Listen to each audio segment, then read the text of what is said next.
Hi. A film that I caught up with that I'd heard a lot about, never seen it before, and finally watched last week was Highlander 2, The Quickening. It's the sequel to Russell Mulcahy's 1984, I think, action fantasy about immortals who discover their powers at various points throughout history and battle each other. They can only be killed by decapitation, and the last survivor among them wins the prize, which we find out at the end of the movie is both mortality and the uh, psychic ability to help the world. And on its own, it's a crazy jumble of stuff, but quite entertaining. And then 7 years later, in 1991, we get Highlander 2, The Quickening. It's a movie with an amazing backstory involving script rewrites and filming in a country on the brink of economic collapse and um, producers coming in and interfering and changing the backstory for the entire movie. We jump forward to the future where Connor MacLeod, played by Christopher Lambert, is now an old man.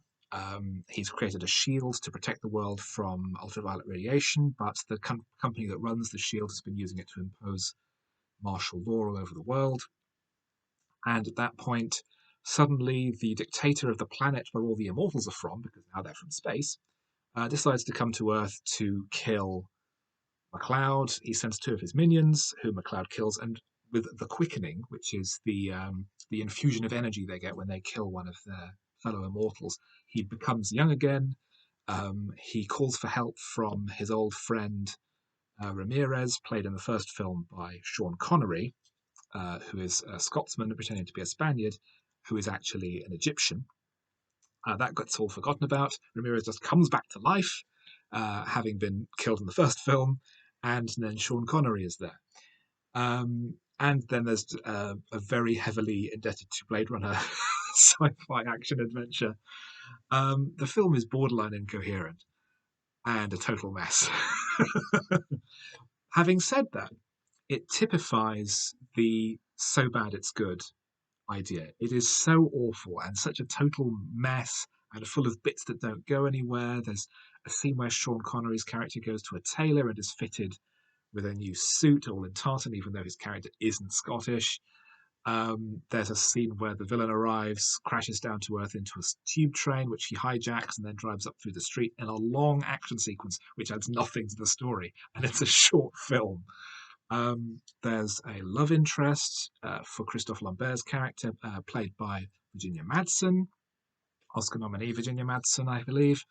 She doesn't really get anything to do. The film looks great. It has a good score by Stuart Copeland. Um, and none of the actors are really phoning it in. Everyone's trying. Even Sean Connery, and I checked, this is, apart from James Bond, this is the only character he's played more than once. And he's really going for it in this movie, and he's really turning up the Celtic charm. It's a mess of a movie. It is not in any way good, but I would recommend it because it's a lot of fun. And it's a very enjoyable hour and a half car crash. Um, I laughed numerous times. As I say, it looks good, it sounds good, the actors are making an effort. Sometimes that, in and of itself, is enough to make a good movie. This is not a good movie, but it's a blast.